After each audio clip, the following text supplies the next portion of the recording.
ከፍተኛ የሆነ የድምጽ ሞገድ ወደ ጠጠሮቹ ትለቅና እነዚህን ጠጠሮች ትሰባብራቸዋለች።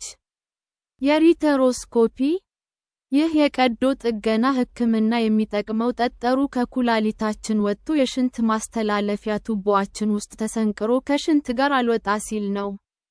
በዚህ ዘዴ ሐኪማችን ቀጭን ቱቦ የሪተሮስኮፕ በሽንት ማስተላለፊያ ቱቦአችን ውስጥ ጠጠሩ እስካለበት ድረስ ትከታለች።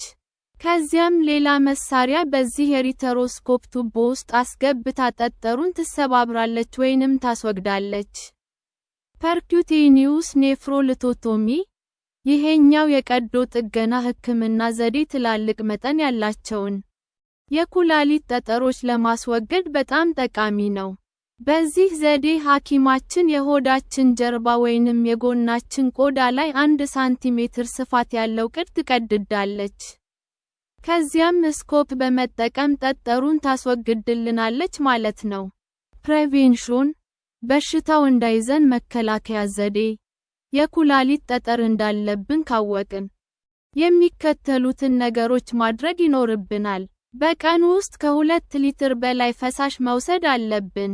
ከእንስሳት ስጋ የሚገኙ ፕሮቲኖችን በብዛት አለመመገብ። ቡና፣ ሻይ እና ኮካ ኮላ መጠጦችን አለማብዛት። የቫይታሚን ዲ እንክብሎችን ከመጠን በላይ አለመውሰድ። በቀን ውስጥ የምንወስደውን የጨው መጠን ከ2 ግራም በላይ አለመውሰድ። የሎሚ ወይንም የክራንቤሪ ጭማቂ መውሰድ ጤናማ ነው።